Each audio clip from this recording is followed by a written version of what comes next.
c'est Héloïse. On se retrouve dans un nouvel épisode de En Off, le podcast où on discute sans filtre et où on apprend des échecs pour rebondir plus fort. Prête à être inspirée ? C'est parti. Donc aujourd'hui, on se retrouve avec Mélanie et Julie. Bonjour. Vous allez bien ? Très bien, très bien. Je suis super contente de vous avoir aujourd'hui. Alors racontez-nous, qui êtes-vous et que faites-vous ? Alors, nous, c'est Rebelote. On est un dépôt-vente nomade de pièces de seconde main femmes et on évolue dans toute la métropole lilloise. On fait des événements, des vide dressing. Ok. Et comment vous connaissez ? Comment c'est né ? C'est quoi l'histoire ? Ça se voit quand même, on est sœurs. On est sœurs, donc moi je suis la plus jeune, pour celles qui se posent la question. Et oui, c'est moi l'aînée, donc. Ok. Et du coup, j'ai lancé ça il y a un peu plus de 3 ans. Ok. Donc toute seule au départ. J'étais à mi-temps du coup dans mon ancien boulot et je voulais faire autre chose. Et du coup, j'ai lancé ça vraiment sur un coup de tête, en une première vente avec des pièces que j'avais récupérées plutôt des copines et avec un petit réseau autour. Ok. Et en fait, ça a bien pris. Et du coup, Julie, qui elle était un peu en transition dans son boulot, m'a rejoint par la suite. C'est ça. En fait, moi, j'étais chef de produit acheteuse dans une PME pendant 15 ans. Okay. Donc, je travaillais vraiment dans le grand import avec la Chine, le Bangladesh, le Pakistan, l'Inde. Et j'importais de façon massive des produits de tous ces pays. Et au bout de 15 ans, j'avais envie de changement, faire autre chose. Donc, j'ai négocié une rupture conventionnelle avec mon entreprise. Et effectivement, pendant quelques mois où je me suis posé des questions de ce que je voulais faire, ce qui m'intéressait, je m'ennuyais un petit peu pendant cette période et je suis allée aider ma sœur qui travaillait déjà donc sur les événements Rebelote. Et en fait, c'est comme ça que de fil en aiguille, on s'est dit pourquoi pas lancer quelque chose d'un peu plus... Un peu plus important, plus conséquent à deux. Ok. Du coup, ça s'est fait tout naturellement, vous vous êtes rejoints un peu toutes les deux Ouais. Tout à fait, on a tous les deux quitté notre boulot moi pour Rebelote et toi pour me rejoindre. Voilà, c'est ça. Trop bien. Et du coup, comment elle t'est venue l'idée de lancer Rebelote ? En fait, même avec ma sœur, à partir de nos 18 ans, même avant, on organisait des vide dressing, plutôt des troc-ventes, on appelait ça avec les copines. Okay. On se rejoignait les dimanches après-midi, chacun ramenait ses sacs et avec les pièces qu'elle ne portait plus. Et en fait, on passait des dimanches après-midi à s'échanger les fringues ou à se les vendre pour pas cher. Et du coup, après, c'était bien avant Vinted, parce qu'il n'y avait même pas encore Vinted à cette époque-là. Et en fait, on s'est dit, pourquoi pas plus le faire de manière professionnelle. Et voilà, c'est comme ça. Après, moi, j'adore chiner, j'achète rien de neuf. Je suis très consommatrice de seconde main. Ouais. Encore plus avec Rebelote, tu t'en doutes. Mais ouais, c'est vraiment c'est ma manière de consommer aussi pour mes enfants, pour moi. Ouais. Donc du coup, la passion en a découlé un gros boulot. Ouais. Ok, parce que du coup maintenant, ça a pris de l'ampleur. On voit, vous faites plein de ventes auxquelles je suis déjà allée du coup. Il y a plein de vêtements, etc. C'est une organisation que vous gérez. Comment vous avez un stock ? Comment ça se passe un peu tout ça ? Alors oui, maintenant, depuis 1 an maintenant, on a même un local. Okay. Parce qu'avant, les premiers mois, on était chez Mélanie dans son garage et au niveau logistique, c'était un peu compliqué. Donc là, c'est le mari qui râlait surtout. Ouais. Donc là, on a dû vraiment investir, on a dû prendre un local et effectivement, c'est une logistique. On a une base de données où chaque pièce est référencée avec le nom de la vendeuse. C'est vraiment... très cadré, assez cadré. Grâce à du coup un super copain qui nous a fait un logiciel hyper bien fait et du coup on arrive à bien retrouver toutes les pièces parce qu'avant c'était tout la mano, toutes les étiquettes elles étaient écrites comme c'est des pièces uniques. Ouais. Mais là du coup là, on a un logiciel qui a été réalisé pour Rebelote. On a travaillé avec ce copain qui nous a réalisé un logiciel vraiment. Trop bien, parce que la gestion de stock c'est quelque chose. Oui. Oh oui. Donc, même avec le logiciel c'est quand même quelque chose. Ah oui. Non mais alors du coup sur des pièces uniques ça devait être une galère donc vous avez réussi à avoir un logiciel. Ok. Et du coup maintenant, pour ceux qui connaissent pas Rebelote, comment ça se passe ? Comment vous gérez les ventes ? Parce que vous êtes à plein d'endroits différents, vous n'avez pas un showroom où vous êtes tout le temps au même endroit. Comment vous gérez un petit peu tout ça pour être à chaque fois à des endroits différents, pour gérer les ventes? Aussi, comment ça se passe pour que vous trouviez les pièces? Alors oui, là, il y a 2 sujets. Il y a effectivement, la gestion des lieux. En fait, c'est du démarchage. On va voir, les lieux qui nous intéressent. Donc, on est souvent en ce moment, aux Enfants Terribles, à la Ferme aux Oies, à la Maillerie, les Halles Biltoki. En fait, c'est vraiment nous qui allons démarcher ces lieux et la plupart du temps, ils sont OK, ils nous font confiance pour faire des événements là-bas. C'est ça qui est trop bien aussi parce que du coup, vous vous déplacez un peu. Donc, selon les secteurs, vous n'êtes pas tout le temps au même endroit. Et c'est comme ça que moi, perso, je vous avais découvert parce que vous passiez près de chez moi. Bah oui, on essaie vraiment d'agrandir un petit peu notre zone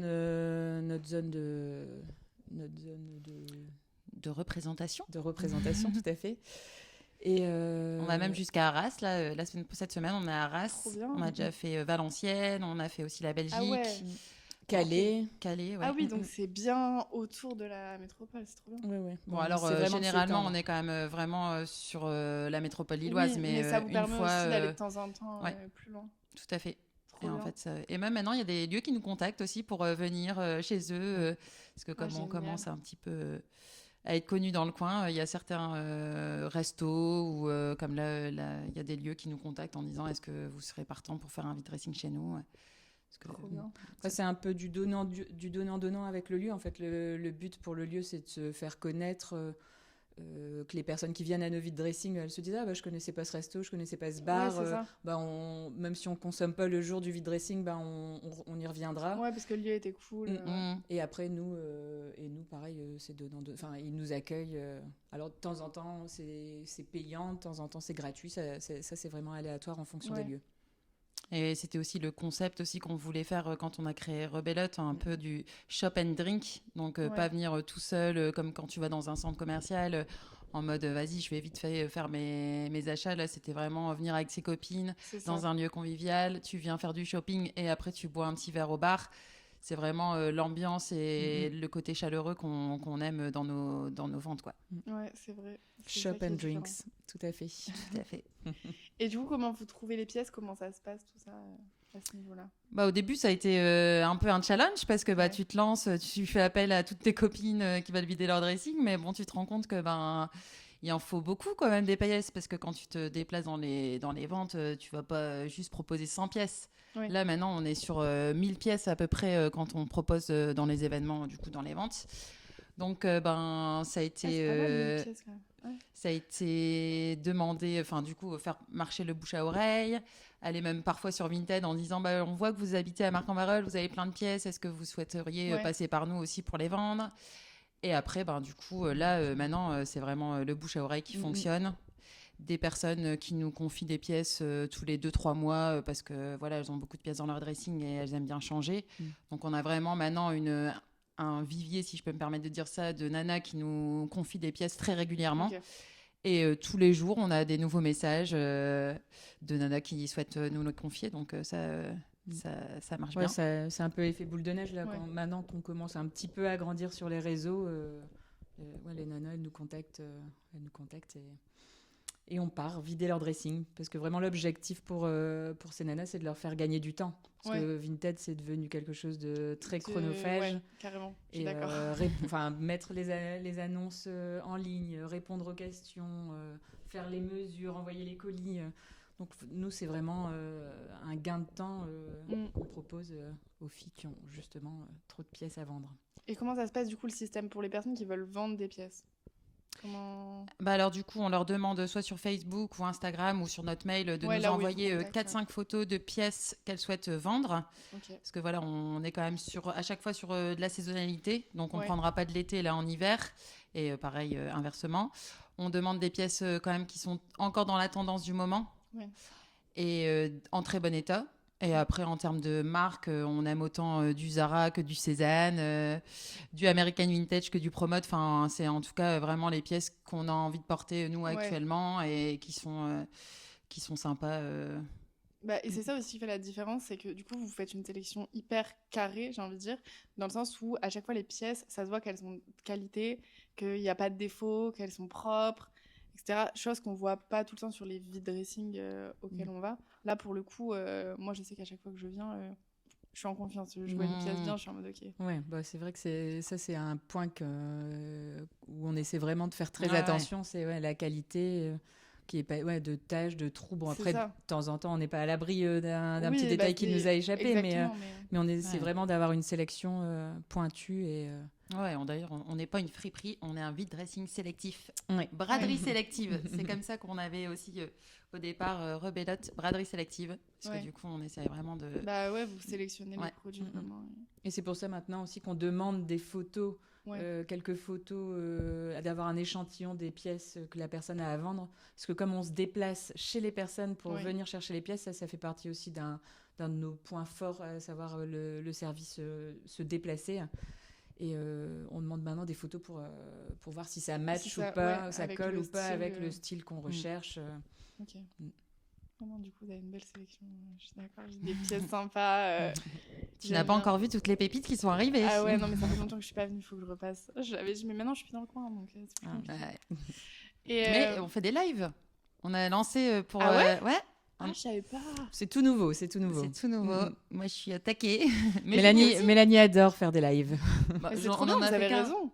On en a fait qu'un, mais c'était chouette. En plus, on l'a prévu le matin parce qu'en fait, c'était quand il neigeait et du coup, c'était un peu la galère avec le camion et on s'est dit autant plutôt s'axer sur une vente un peu plus locale et c'était, je pense, l'idéal. Enfin, même pas plus local, je dis n'importe quoi.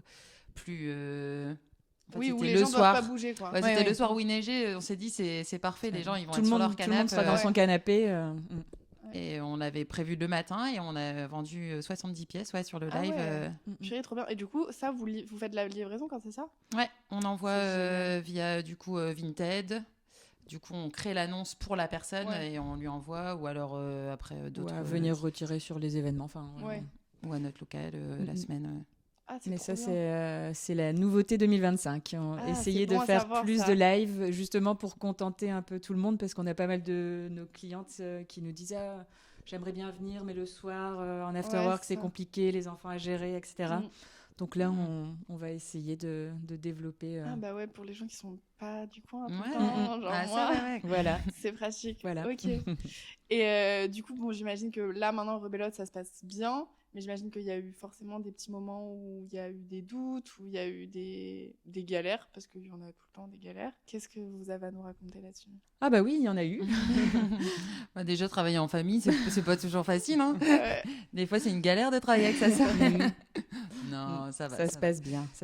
On est complémentaires. Ouais, tout à fait. Ah, c'est bien. Mais non, on a dû trouver quand même un peu nos marques, parce que c'est vrai que c'est pas toujours évident...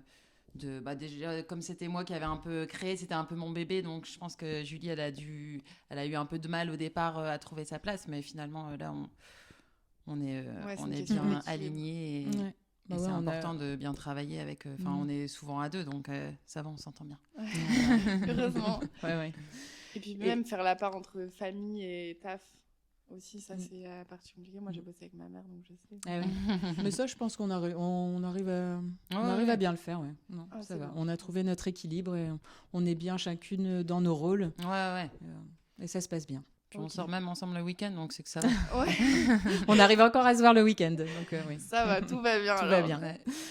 Et dans les galères, on en a eu. Après, ce qui est un peu récurrent, c'est des fois la fréquentation de nos événements où on a constaté là depuis 2 ans, il y a des événements, ça cartonne, on a plein de monde et tout, et on a des événements où il y a beaucoup moins de monde, où on a tout, parce que c'est une sacrée logistique d'aller tout installer, de décharger le camion, tout installer. Après, il faut repenser à la fermeture, à tout. Il faut faire dans l'autre sens. Dans l'autre sens, exactement. Et quand il y a 15-20 personnes qui viennent, qu'on vend 10 pièces, c'est vrai que ça nous met un petit coup au moral, mais bon, ça c'est le commerce. Du commerce des hauts débats, mais c'est vrai que ça nous met toujours un petit coup... Surtout qu'il n'y a pas de standard. Puis c'est pas prévisible forcément. Voilà, c'est pas prévisible. Des fois, on est dans le même lieu à 1 mois d'écart. Le mois d'avant, c'était full, et le mois d'après, il n'y a personne. Donc bon, ça c'est les ventes, ça, pour avoir fait des marchés, c'était pareil. C'est la galère. C'est les jeux. Une fois que tu installes tout, que tu as pris tout le temps et tout, et qu'il n'y a personne. Surtout que des fois, tu mises beaucoup d'espoir dans les lieux. Tu vas dire, là, c'est sûr, ça va cartonner. Il y aura plein de monde. Il y en a plein qui nous ont dit qu'ils passeraient. Et finalement, t'attends. Ouh là là là là. De toute façon, tu le vois direct à l'avance. Ouais, quand tu sens s'il y a du monde, parce que des fois, quand on ouvre les portes, t'as genre 30 personnes qui attendent pour venir à notre vente. Donc là, tu te dis, bon, ça va, ça démarre bien. Et là, quand des fois, tu ouvres, tu te dis, ouh là, je pense que finalement, on va peut-être revoir à la baisse parce qu'on a toujours des petits objectifs de vente en disant, bon, bah là, tu penses qu'on va faire combien de pièces? Et des fois, du coup, on se dit, bon, bah là, ça va flopper. Donc, il n'y a pas de règle. Il n'y a pas de règle, c'est le commerce. Ouais, c'est ça. Et il y a d'autres petites galères que vous avez comme ça, ou d'autres moments où vous êtes dit, waouh, galère? Ah bah après, on a eu notre grosse le gros... On s'est fait... Notre compte Instagram a été piraté. En fait, je l'ai vu passer. Ça faisait 2 ans que le compte avait été créé. Autant sur Facebook que sur Instagram. On avait du coup un peu moins de 4000 abonnés sur Instagram et pareil 3000 sur Facebook. Et en fait, les deux ont été supprimés sans qu'on sache pourquoi, sans qu'on sache comment. Donc sans raison. Du jour au lendemain, on a perdu toute notre communauté et clairement, nous, notre communauté, c'est ça qui fait, qui nous fait vivre. Parce que c'est comme ça qu'on communique. C'est ces personnes-là qui viennent sur les événements. On n'a pas de site internet. On s'est rendu compte que là, pour le coup, on n'avait que Facebook, Instagram, où les gens ils nous suivaient, quoi, ils nous connaissaient. Donc là, ça a été le gros coup de massue. Là, on a eu du mal à se relever, mais on l'a fait. Hein. Parce que du coup, vous avez dû refaire des réseaux ou vous avez réussi à les récupérer? Non. On n'a pas réussi à les récupérer.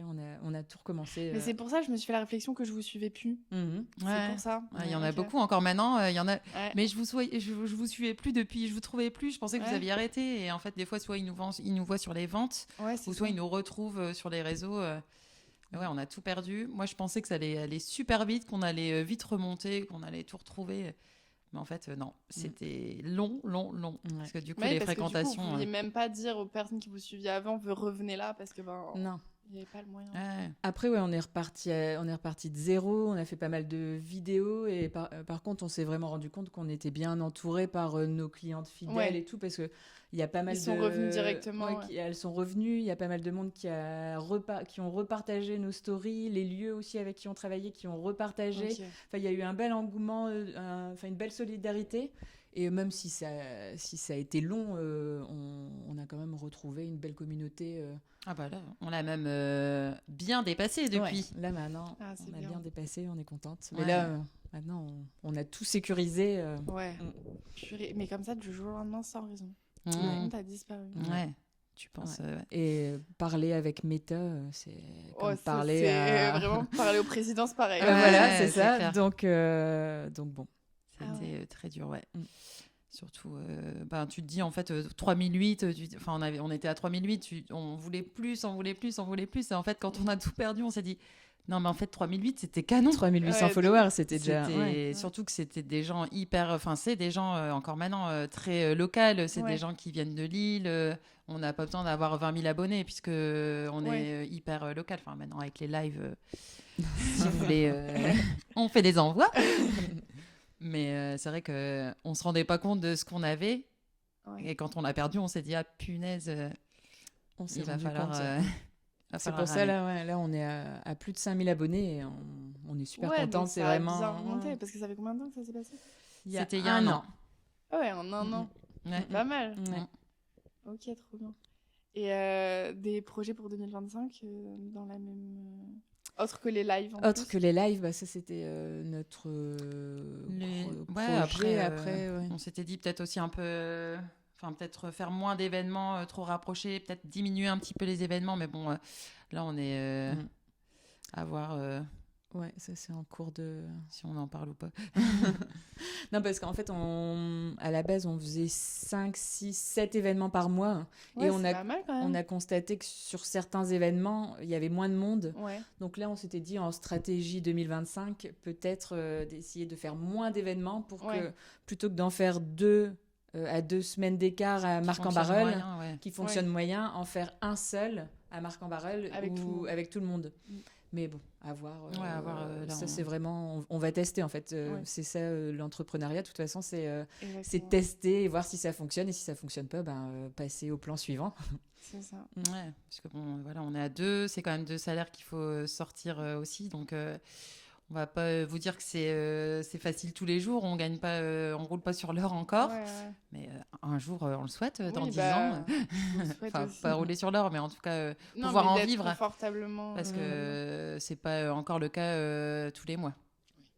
De pouvoir en vivre de Rebella. Donc, c'est sûr qu'on s'accroche. Je pense que de toute façon, on est sur un créneau qui cartonne. Donc, c'est je vais pas dire la tendance, parce que c'est pas qu'une tendance, c'est aussi où il faut mode de consommation, un nouveau mode de vie. Ouais, c'est ça, où il est temps de s'y mettre. Quoi. Ouais, tout à fait. Mais ça commence à devenir plus tendance, entre guillemets. Oui. Et à rentrer dans les mœurs. Plus facilement. Ouais, c'est clair. Parce que des fois, il y en a, ils disent « Ah non, mais moi, j'achète pas du tout de seconde main. » Et puis finalement, ils viennent, ils regardent.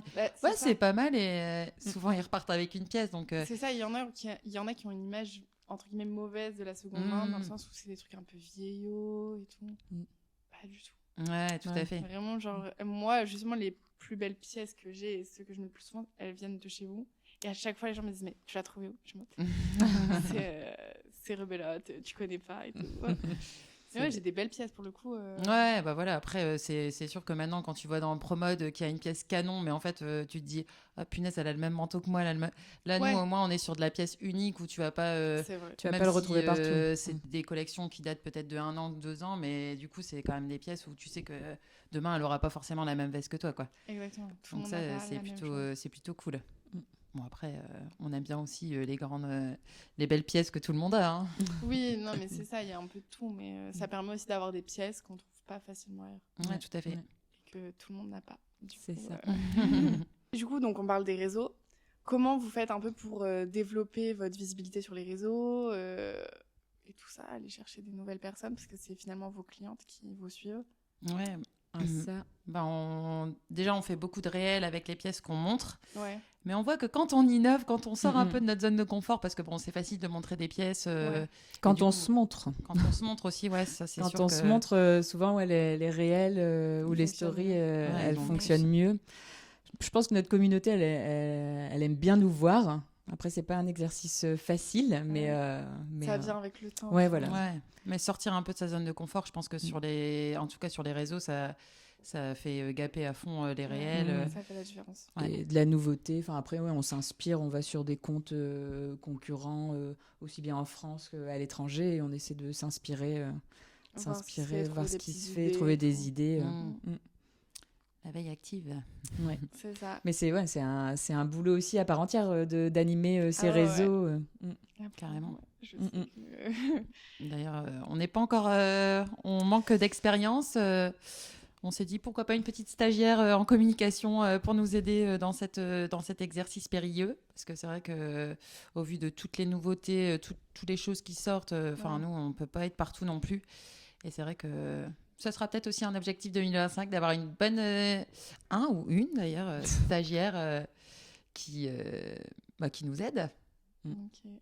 Et du coup, on en parlait tout à l'heure. Vous dites que c'est souvent les mêmes personnes qui viennent aux ventes. Du coup, moi, typiquement, j'ai une copine, je sais qu'elle vient à toutes vos ventes parce qu'à chaque fois, elle trouve des pièces. Donc, vous reconnaissez un peu les clients récurrents, ceux qui viennent tout le temps? On a une clientèle assez fidèle et effectivement, il y a plusieurs clientes qui reviennent tous les mois ou même tous les 15 jours à chaque événement. En fait, c'est un peu devenu, plutôt que d'aller faire son petit tour chez Zara, son petit tour hebdomadaire chez Zara, elles viennent faire leur petit tour hebdomadaire chez Rebelote. Ouais, c'est la petite routine. Ouais. Mais ça fait plaisir. Franchement, de revoir les gens, toujours les mêmes têtes. Après, des nouvelles têtes, c'est cool aussi, mais on a vraiment, du coup, créé un lien aussi avec les personnes. Et puis, ça se voit que, du coup, ils sont contentes de ce qu'elles trouvent. Tout à fait. Elles ont tout le temps envie de revenir. Ouais, non, ça, c'est chouette. Et puis, c'est que ça plaît et puis elles en parlent aux copines, ça fait l'effet boule de neige, bouche à oreille, donc ça c'est cool. Ok. Et Rebelote, vous le voyez où dans 5-10 ans? Vous avez une vision à long terme ou pas? On voit ce qui se passe? Si, des franchises aux quatre coins de la France. Ce serait trop bien. Moi, ça m'arrange. Moi qui suis dans le sud maintenant, ça m'arrange. Ah ouais.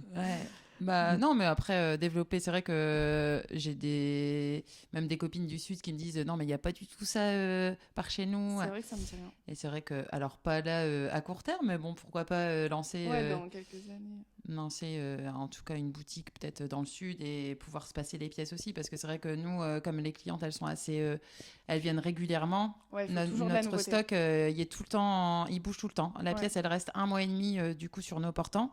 Si elle n'est pas vendue, elle repart du coup chez la vendeuse. Okay. Mais là, le fait d'avoir peut-être un ou plusieurs points de vente et de pouvoir faire tourner peut-être les pièces un peu plus aux 4 coins de la France, ça serait un beau projet, ça, dans 5-10 ans. Dans 5-10 ans, ouais, ce serait pas mal. Il y a de quoi faire. Il y a de quoi faire, ouais. Tu nous héberges ? Oui, il n'y a pas de souci. Vous êtes les bienvenus. Je regarderai les pièces en avant-première. On te laissera ce privilège. Parfait, ça me va. Ouais, parce que ça, c'est toujours... on a beaucoup de messages quand on monte les pièces sur les réseaux. C'est est-ce que je peux réserver ? Est-ce que tu peux me la mettre de côté ? Mais en fait, nous, c'est un peu notre teasing en disant... Les filles, il faut venir ce soir, sinon la pièce, elle va partir. C'est pour ça qu'il y a du monde qui attend à l'ouverture. Bah voilà, tout à fait. Et il y en a qui pensent toujours que non, je suis arrivée trop tard, toutes les pépites, elles sont parties. Mais bon, on en a encore beaucoup souvent. Moi, on était venus tard, je crois, la dernière fois, et on avait encore trouvé des trucs. Ouais. Après, ça dépend si tu cherches la pièce qu'on a montré, le pull Cézanne qui est canon et pour lequel tout le monde généralement. se bat. Il y a des pièces comme ça où il est où le manteau que tu as présenté, ils font des prints écran, ils viennent à la vente. Cette pièce-là. Ok, attends, je vais voir. Ah bah non, elle est déjà partie. Et après, nous aussi, on prend sur nous pour pas tout acheter pour nous et pour laisser des pièces. Doit être le plus dur. Pour laisser des pièces pour nos clientes. Ouais, ça c'est compliqué. Ça doit être le plus dur parce que les avoir comme ça sous la main. Mais là, on se dit non, ça c'est pépite, on peut pas prendre pour nous. On laisse l'exclu à nos clientes. Alors, je dis si dans 1 heure il est pas parti, je le prends pour moi. Et là, c'est la pièce que tout le monde veut et elle part. C'est tout le temps comme ça. Ok, et du coup, on en a parlé un peu au début, mais je reviens dessus. Comment vous faites pour un peu trouver vraiment votre équilibre, que ce soit parce qu'en fait, quand on entreprend, que ce soit parce que vous êtes sœurs ou même dans la vie de tous les jours, comment vous faites pour trouver l'équilibre entre vie pro et vie perso ? Parce qu'en plus, vous bossez souvent le week-end. Tout ça, comment vous gérez un peu cette partie-là ? Bah moi, ce qui on va dire, en fait, c'est beaucoup sur ton téléphone, quoi. C'est vraiment un métier où du coup, tu dois répondre. Les gens, ils te répondent aussi pas mal le week-end, le soir. Et en fait, ça, c'est un petit peu plus dur. Je veux dire, moi, c'est vraiment mon point noir où j'aimerais travailler pour 2025 aussi, d'être un peu moins sur mon téléphone, même par rapport à mes enfants. Essayer de... Les écrans, c'est pas bon. Ouais. Après... de montrer le bon exemple. Montrer le bon exemple. Et ça, pour le coup, c'est un peu compliqué.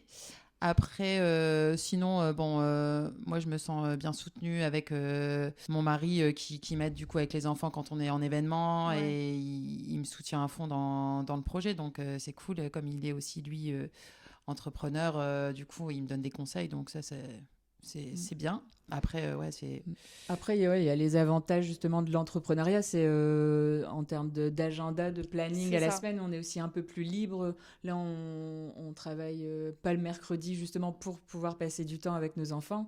Ça, tout le monde n'a pas la chance de pouvoir le faire, donc on réalise qu'on a cette chance et on est un peu plus libre dans nos agendas au niveau de la semaine. Ouais, aller les chercher à l'école. C'est vrai que quand on était toutes les deux salariés, c'est des choses qu'on ne pouvait pas forcément faire tous les jours. Moi aussi, je travaillais avec des enfants autistes dans une école aussi, donc du coup, c'était compliqué d'être sur les mêmes créneaux. Donc là, maintenant, on va quand même plus les chercher que pas les chercher. Ouais, puis vous adaptez du coup vos horaires en fonction de ça et de ce qu'il y a à faire. Bah oui, après on a des horaires un peu décalés quand on est en événement, donc là après c'est le week-end et le week-end ou les soirs en after work. Donc du coup, mais bon, c'est un bon équilibre. Je pense qu'on arrive à bien gérer l'équilibre perso-pro. Ouais. C'est bien parce que c'est parfois important. C'est parfois compliqué, mais c'est hyper important. Après, le côté aussi entrepreneur, c'est différent du salariat parce que on est un peu quand même, on se sent un peu seul, même si on est à deux, des fois on se sent un petit peu seul quand tu es dans une boîte, tu as tes collègues, tu as cette vie cette vie. Ouais, un peu. Ouais, en équipe un peu, où Ouais, tout le monde se soutient. Ce contact, ouais. Ce soutien, ce S'entraide. challenge, s'entraide. Enfin, nous, c'est ce qu'on fait aussi à deux, Oui. mais on n'est qu'à deux. Donc, voilà, cette ça. solitude, des fois, elle est peut-être un peu pesante. Après, je pense que quand il y en a une de nous qui a un coup de mou, l'autre, elle arrive à rebooster. Mais ça, je pense que c'est une partie. C'est pas. Ouais, c'est vrai que ça manque un peu parfois le contact avec les autres, mais bon, il y a des choses qui existent. Les clubs, on a déjà été aussi un peu à des clubs d'entrepreneuriat, c'est chouette. Après, il faut prendre le temps de le faire et C'est ça. toujours un peu le même problème, mais le temps.